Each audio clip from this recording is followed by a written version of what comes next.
All right, where are all my deer hunters at? It might be that time of year for pumpkin spice lattes and turkey dinners, but more importantly, it's already been archery season for over a month here in Oklahoma, and rifle season is only a few days away. Now, your chances of filling your hunting tags and bagging that elusive big buck are going to weigh just as heavily on the weather as they will on your aim. Temperatures, for one, are obviously a big deal. During the warmest part of the day, deer will often halt their movement and bed down until temperatures begin to cool off. Now that's why, for example, as the sun begins to set and temperatures begin to decrease, deer will become more active and come out to feed, creating a very narrow window just before dark to take your shot.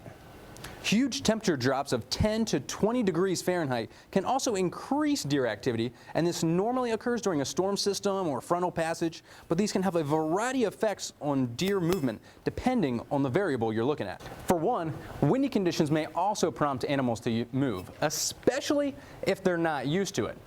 And as many seasoned hunters will likely already know, you always want to try to be downwind of the deer, because if you're upwind from them and they smell you and get spooked, then you're basically screwed at that point. And then, of course, rain and snow, which can make for a miserable day out in the woods, unless if you have a hunting blize or enclosed shanty like this one. But precipitation can also potentially make for some fantastic hunting out in the woods.